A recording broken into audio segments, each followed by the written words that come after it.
Muy buenas tardes, como siempre es un gusto saludarles a través de este espacio para servirle.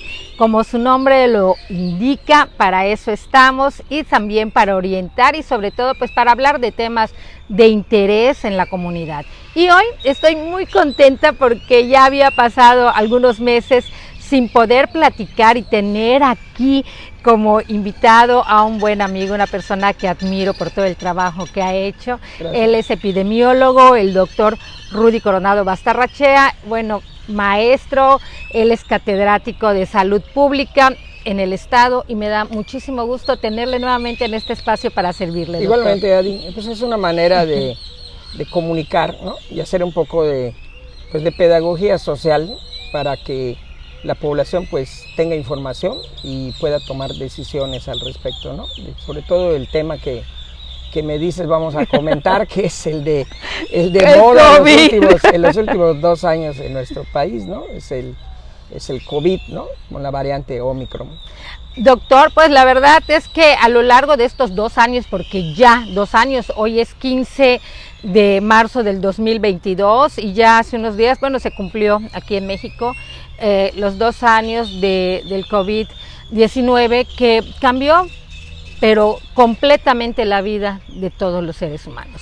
Y que a lo largo de estos 2 años estuvimos con usted, no siempre presencial, pero sí siguiendo de acuerdo a lo que usted iba viendo, a lo que usted sabe por ser epidemiólogo y cómo también el contacto que estuvo teniendo con esta pandemia, bueno, pues fue orientando a toda la ciudadanía a través de este espacio y de otros medios de comunicación. Entonces, yo creo que podríamos iniciar con qué es lo que nos dejó el COVID-19 en estos 2 años. Yo pienso que lo que nos ha dejado es muchísimo aprendizaje, ¿no? Pero dentro de esos aprendizajes, uno de ellos es que no hay que estar confiados, ¿no? A pesar de los avances tecnológicos en la medicina y en muchísimas otras áreas, ¿no? El ser humano siempre debe tener un gran respeto por la naturaleza y las cosas que acontecen en la naturaleza, pues entendiendo que el ser humano es un ser vivo más en este mundo tan complejo, ¿no? En esta ecología en la que nosotros vivimos. Y el aprendizaje pues precisamente inicia no en este continente, no en este país, se inicia en China, ¿sí? A fines del 2019 y llega a México y primer caso, nosotros ya empezábamos a tener información de donde inició la pandemia, que es continente asiático, luego fue brincando pues a otros continentes, el continente europeo, luego llegó a América y propiamente se convirtió en una pandemia, ¿no?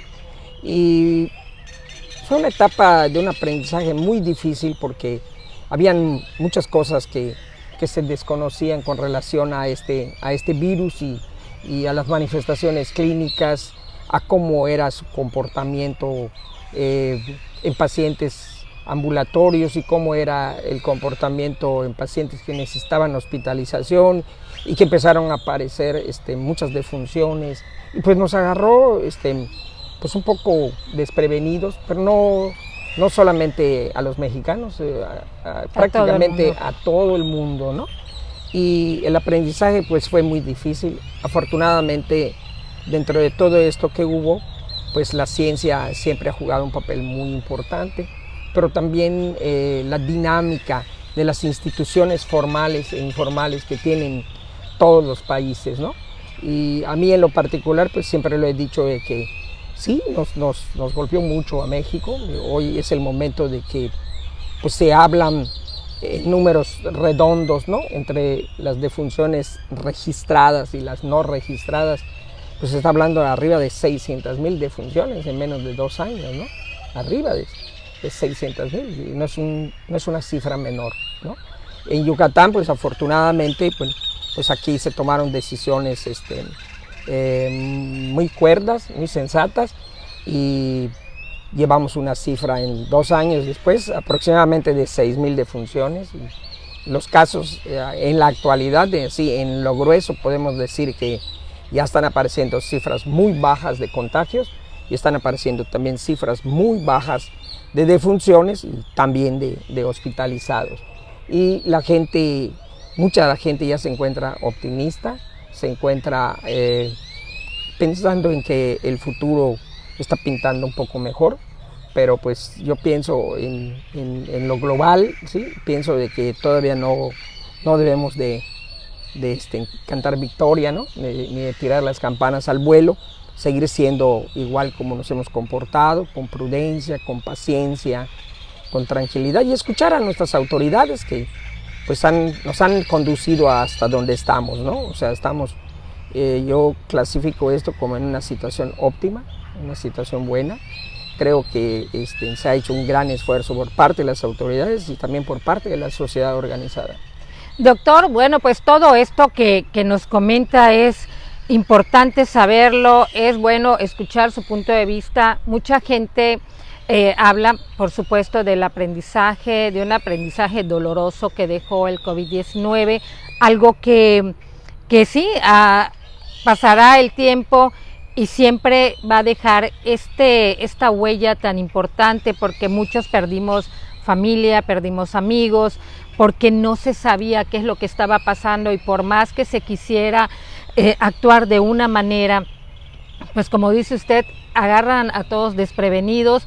Nunca nos imaginamos vivir en México esta pandemia, y cuando va pasando todo esto, pues también nosotros, hablo de todos los mexicanos, pues no creíamos mucho que iba a pasar, y al no conocer también hacia dónde iba, pues se fueron cometiendo muchos errores, que a pesar de que las autoridades te decían que te cuidaras, que usaras cubreboca, también salía de que no era bueno usarlo, y la manera del contagio, o sea, todo lo conforme fue pasando, pues se fue aprendiendo.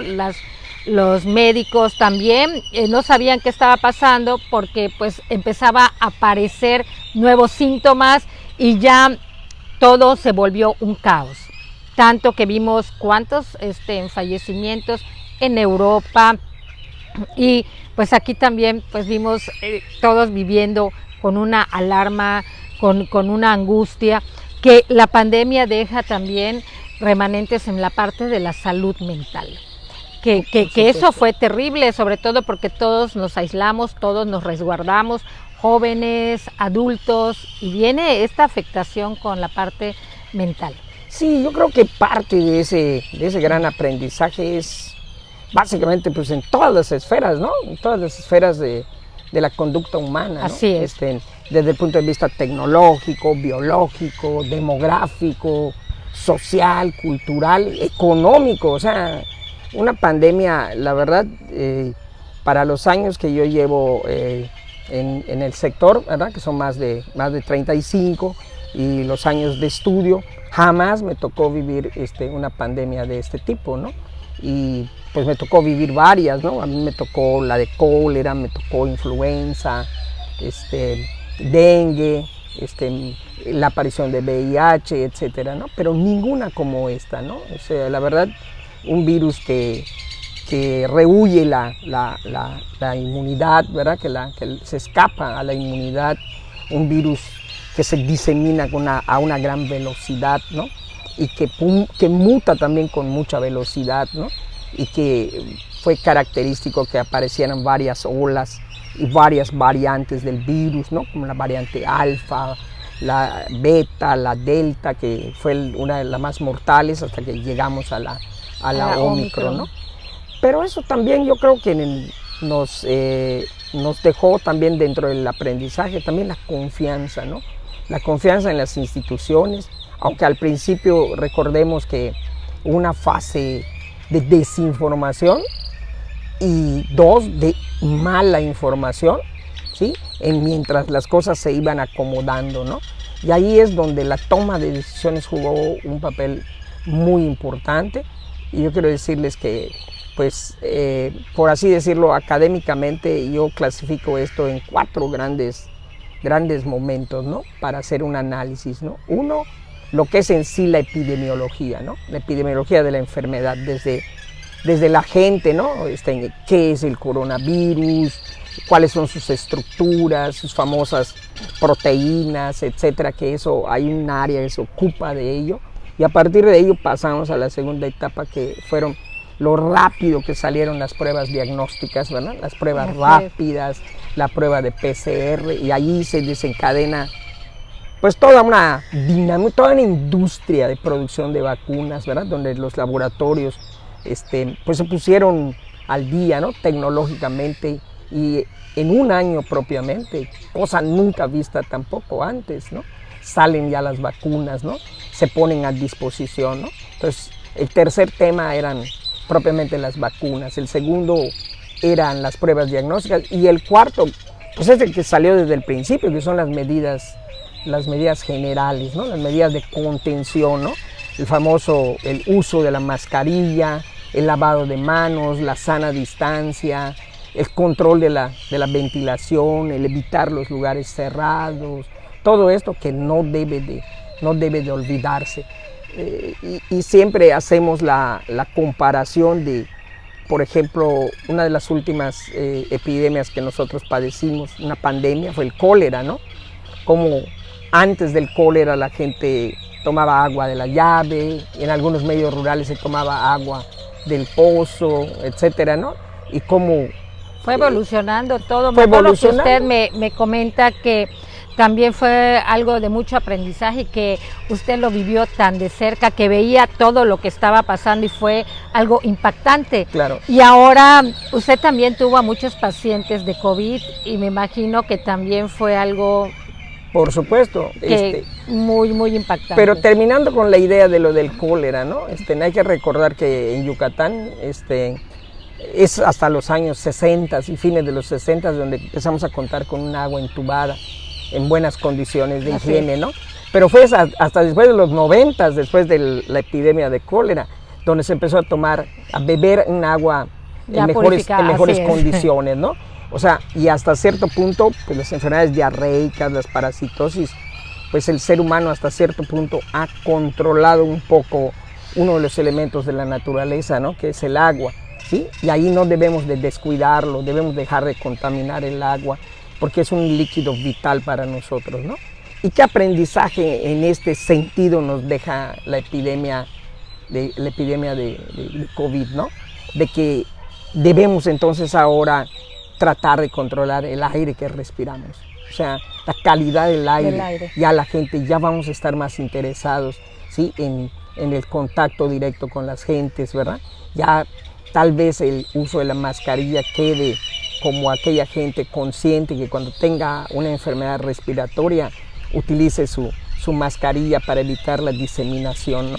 Y mañana pasado también los espacios públicos van a ser más visitados que los espacios cerrados, ¿no? Además, los abiertos van a ser más visitados que los espacios cerrados, ¿no?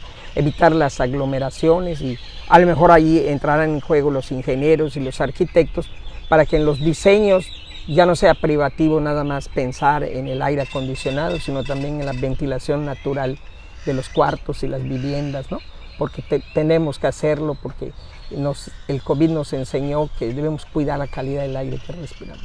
Pues el COVID nos enseñó mucho. Yo quiero decirle a todas las personas que nos están viendo a través de las redes sociales de Adi Pérez, bueno, que hoy nos acompaña el doctor Rudy Coronado Bastarrachea, epidemiólogo. Él es maestro y catedrático en salud pública en el estado y siempre ha colaborado con este espacio para poder informar, dar, valga la redundancia, una información veraz, una información que es confiable, y que a mí me da mucho gusto el poder platicar con usted, sobre todo a 2 años de esta pandemia que, como dice, nos dejó mucha enseñanza, nos deja también pues mucho, de alguna manera, emocionalmente un daño, que mucha gente ha empezado a salir de estar con los problemas económicos también, y vemos la luz nuevamente, mucha gente respira, vamos a poner entre comillas tranquilidad, porque ya están llevando una nueva normalidad en su vida, y ahora pues vemos que ya nuevamente vienen los eventos masivos y que ya se empieza a retomar una vida como la teníamos, pero con los cuidados necesarios. Pero también nos alarma, doctor, el ver que en Asia nuevamente viene otro repunte de COVID, de Omicron. Sí, se está hablando de que ahorita en Europa, aquellos países que vamos a decirlo colectivamente, no existe pero el término, pero lo voy a tratar para entenderlo, colectivamente decidieron no usar o dejar de usar la mascarilla, ¿no? O el cubrebocas. Y entonces están habiendo unos repuntes en Europa, en algunos países europeos como Inglaterra, por ejemplo. Inglaterra ya está teniendo días con más de 10,000 casos y ya no los tenía, ¿no? Y también nos han llegado noticias de que en China y en Corea del Sur pues ya están aislando algunos municipios donde el número de casos se está incrementando. O sea que esto no ha terminado, ¿no? Y expresamente en Yucatán lo que yo veo es que la gente pues no debe alarmarse. Yo creo que parte de esos aprendizajes está la confianza que nos dio esta contingencia, ¿no? Porque esta contingencia, si ha logrado mantenerse en estas cifras como las de hoy, 16 de marzo, es porque ha habido un trabajo coordinado, conjunto entre la sociedad y sus autoridades, ¿sí? Y hoy la gente es convocada a seguirse vacunando y el gobierno a conseguir las vacunas, y sabemos que también se está haciendo el esfuerzo para conseguir vacuna y vacunar a los jóvenes de 15 a 18 años, o sea, todavía no termina. Que todavía no termina, ¿no? Así es. Y en lo social, ¿no? Desde luego que pues a todos nos agarró la crisis mental, ¿no? Recordemos, ahora cuando lo recuerdas te da risa, ¿no? O no sé, o te da escepticismo, y yo hice eso, ¿no? Cuando llegabas a tu casa y te quitabas tus zapatos y todo lo tenías que lavar y te regañaban porque entrabas de golpe y no te dejaban salir. Todas esas cosas, porque era parte del aprendizaje, no teníamos mucha información. Hoy ya tenemos información, pero debemos de ser prudentes. Esa confianza que tenemos en nuestras autoridades debe de ir en el sentido de tener siempre la información oficial y no dejarse de guiar por rumores, ¿no? Y en lo social, pues por supuesto que ha habido un impacto enorme en las conductas, ¿no? Pues, por ejemplo, hemos visto que las distintas generaciones se clasifican de acuerdo a ciertas características, ¿no? Y así vemos que la generación de los baby boomers, vemos la generación X, la generación Y, los millennials, ¿no? Bueno, pues ahorita ya se habla de la generación de los pandemials, ¿sí? O sea, hay niños que nacieron dentro de la pandemia. Y que son menores, por así vamos a decir, son 3, 2 años, y ya ellos saben qué es lo que tienen que hacer con todas las medidas. Y que 2 años prácticamente estuvieron encerrados esos niños. Así y hay que entender que en esos 2 primeros años de vida, la estimulación neurológica y mental es fundamental. Así donde es. Esos niños nada más era el único núcleo, ¿no? Entonces son esos niños que ahora que se empiezan a abrir los espacios educativos, las guarderías, pues habrá que ver las conductas, ¿no? ¿Cómo van a reaccionar? ¿Cómo van a reaccionar, ¿no? Así es. Pues doctor, todo esto es muy importante, sobre todo el saber que hoy es 16 de marzo. Y yo al inicio del programa dije que era 15, bueno, 16 de marzo del 2022. Y algo de lo que estamos gozando nosotros, gracias a Dios, a los cuidados, es de salud, porque si tenemos salud tenemos vida y estamos aquí platicando. Pero esto también influyó mucho en que tuvimos la cultura de confiar en los médicos, confiar en las autoridades y poder vacunarnos. Sí me gustaría que me comentara ya por último las vacunas, qué tanta seguridad nos pueden seguir dando en el futuro los que ya nos pusimos las 2 vacunas y el refuerzo. Bueno, las vacunas siempre fueron un logro impresionante en la humanidad, ¿no? Desde la primera vacuna que, si no me equivoco, fue contra la viruela, ¿no? O sea, y en México también, ¿no? Hay muchos años, ¿no? En 1884 más o menos empiezan los sistemas de vacunación. México había alcanzado un grado muy importante en este tipo de actividades, ¿no? Que es de inmunización o vacunación, ¿no? al grado de que en México se fabricaban vacunas, ¿no? Existía toda la infraestructura del gobierno y el Estado mexicano para producción de vacunas. Se dejaron de producir por cuestiones diferentes, distintas o muchas, ¿no? Pero pues yo creo que ahora las autoridades lo estarán pensando porque existe la tecnología, existen los recursos para tener las propias vacunas. Ahora, ¿qué tan eficientes, qué tan efectivas, más que eficientes, efectivas son las vacunas? Bueno, las evidencias hablan por ello, ¿no? Hemos visto que desafortunadamente las hospitalizaciones y las defunciones son más frecuentes en aquellas gentes que no se vacunaron que en aquellas que sí se vacunaron. Pero no hablamos de 10 casos, de 100 casos, hablamos de miles o millones de casos en el mundo, porque como nunca también se le ha llevado un seguimiento a todos los pacientes, ¿no? Gracias a la tecnología, a la recolección de datos, al agrupamiento de los datos, a la interpretación de los datos, al análisis, las inferencias que se dan a través del manejo de cifras numerosas, ¿no? En los agrupamientos que se hacen a través de las ramas auxiliares de la salud pública, como son la estadística, como son la epidemiología, la demografía. Pues hay evidencias consistentes de que las vacunas nos protegen, ¿sí? Desafortunadamente hay grupos que piensan diferente, que es muy respetuoso, pero ante el riesgo inminente de enfermar, ser hospitalizado y morir, pues las vacunas juegan un papel fundamental, se ha visto. Se recomienda ahorita las 3 dosis, ¿no? O sea, 2 dosis y una de refuerzo, ¿sí? Sin embargo, también se están haciendo estudios al respecto porque se piensa que la inmunidad sí podría ser perdida más o menos a un año de la tercera dosis o de refuerzo, y ahí es donde las autoridades federales debieran estar pensando en que no termina esto y que probablemente haya que volver a vacunar a un año después de la tercera dosis de refuerzo. Pues todo esto es muy interesante, pero es sumamente importante estar bien informados. Así es. Y yo le agradezco mucho que nos haya dedicado este tiempo. Sé que está complicado con respecto a él, pero qué bueno que se tomó el tiempo para venir, valga la redundancia, estar con nosotros y compartirle a todas las personas que siempre están pendientes para servirle esta información tan valiosa a 2 años del COVID-19. Muchas gracias, doctor. No, es un gusto estar contigo, antes que nada, con tu equipo de trabajo, pero sobre todo estar en contacto con los que nos quieran ver, los que nos quieran escuchar, ¿no? Y la verdad, pues es parte del compromiso ético que también nosotros tenemos, ¿no? Y el compromiso como ciudadanos. Dejémonos de que por ser epidemiólogo, salubrista o catedrático, simple y sencillamente creo que todos podemos aportarle algo a nuestra sociedad. Pues le agradezco, doctor, Gracias. muy amable como siempre. Gracias a ti, muy amable.